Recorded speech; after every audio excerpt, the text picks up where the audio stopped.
parler ce soir de quelque chose de très important dont vous n'entendrez pas souvent parler.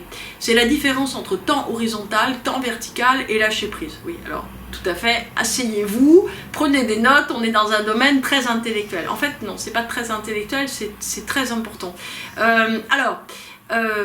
Déjà, si vous voulez, vous avez remarqué, on vit dans une temporalité. Donc dans cette temporalité, il y a quelque chose qu'on appelle le passé, ce qu'on a fait avant, le présent, c'est ce qui se passe maintenant, et le futur, ce qui se passera demain. Bon, j'allais dire jusque-là tout va bien, ou en fait non, ça va pas très bien, parce que le présent, et donc, si vous voulez, comme le disent effectivement tous les maîtres de méditation, le seul temps réel dont on dispose, alors que effectivement le passé n'est d'une certaine manière qu'une virtualité qu'on invite dans le présent, par exemple pour se le pourrir, hein, pas en se disant ah j'étais tellement malheureux l'année dernière quand il pleuvait, voilà je vois pas pourquoi je serais heureux aujourd'hui. Bon, ou bien je suis tellement malheureux parce que je pourrais être là avec Basile, mon chat par exemple, et hélas Basile n'est pas là, viens bonjour Basile, vous l'avez pas vu je suis là en fait, voilà c'est Basile, il est beau. Hein. Bon, et donc je pourrais être tellement heureux effectivement d'être là avec mon chat, etc. et je ne suis plus là car mon chat maintenant est parti, il a fait son baluchon, etc. Bon. Ce que je veux dire, c'est que l'irruption du passé dans notre présent est quelque chose qui nous pollue énormément. Hein. Tout le monde le dira, Eckhart Tolle en premier, tous les maîtres de méditation, voilà. Et évidemment, le futur vient vous polluer aussi, puisque si on est en attente de quelque chose, en fait, l'attente détruit le présent. C'est-à-dire que vous ne profitez plus de rien, vous êtes en attente. Vous allez manger une barbe à papa et en fait vous ne profitez pas de la promenade dans le parc parce que vous attendez votre barbe à papa. Et vous en salivez d'avance et la déception sera énorme si le kiosque est fermé. Et au fond, si vous voulez, que ce soit avec des petits ou des grands sujets, je prends toujours volontairement des exemples, j'allais dire qui n'évoquent rien à personne, parce que ça permet de voir d'une certaine façon que, en fait, on est tous des bébés. Hein. Et en fait, si vous voulez, donc c'est important de voir que, effectivement, comme une peau de chagrin, notre temps il se réduit. Donc il se réduit entre le passé et le futur. Tout le monde sait ça. Bon. Alors, qu'est-ce qu'on peut faire dans notre temps horizontal? Eh bien nous, dans notre temps horizontal, c'est-à-dire, vous savez, sur la ligne d'horizon, on essaye de produire des causes pour créer des effets. C'est-à-dire qu'on essaye de faire un ensemble de choses, n'est-ce pas, qui vont originer des effets. Et le problème, c'est que si vous voulez, plus le résultat qu'on souhaite sera compliqué, puis l'ensemble de causes à réunir, on va dire de conditions, d'actions, de moyens pour obtenir cette cause, et bien forcément va être complexe. Hein. Si globalement vous voulez vous faire un café instantané, hein, vous mettez le sachet, vous mettez l'eau chaude, vous dégustez. Voilà, c'est simple. Déjà, si vous voulez vous faire un café, non pas instantané, mais à partir de grains de café, vous aurez beaucoup plus de gestes à faire qui vont supposer que la machine soit en route, que ceci, que cela, je ne sais pas faire du café avec des grains, mais enfin vous voyez l'idée. Donc plus on va vouloir quelque chose, on va dire de complexe, plus d'une certaine manière l'ensemble des causes qu'on va être obligé de réunir pour avoir un effet vont être importants. Très souvent, on réunit un ensemble de causes et l'effet escompté, alors là effectivement on va sortir du café instantané, et en tout cas l'effet escompté, si vous voulez, est différent de ce qu'on pensait.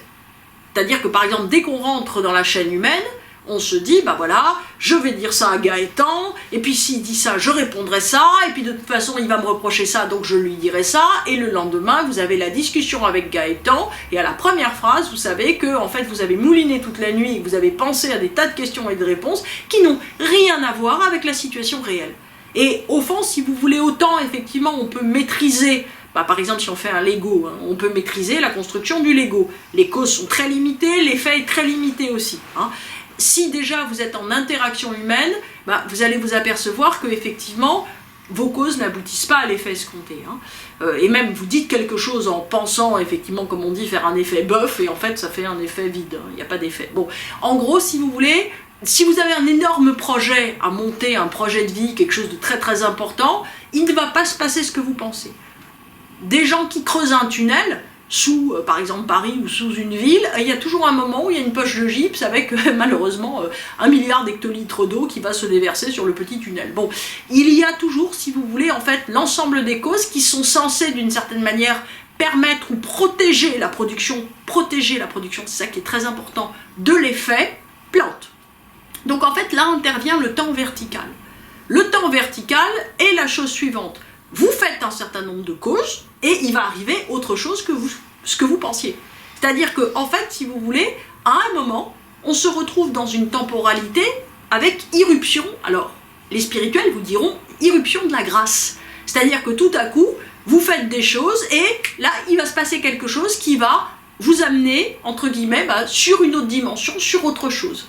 Et l'intérêt, si vous voulez, c'est justement là qu'intervient le lâcher-prise. Parce que l'intérêt, si vous voulez, c'est au lieu de rester dans votre réunion de cause et de tout ce que vous avez prévu de votre temps horizontal en vous disant « mais je veux ce but-là », c'est de voir que tout à coup, l'irruption du temps vertical fait que vous aviez rassemblé des causes, parce qu'on ne peut pas s'en empêcher, on est humain, hein, donc on ne peut pas s'empêcher de rassembler des causes, mais une fois qu'on a rassemblé nos causes, en fait il faut accepter qu'on ne sait rien de l'effet.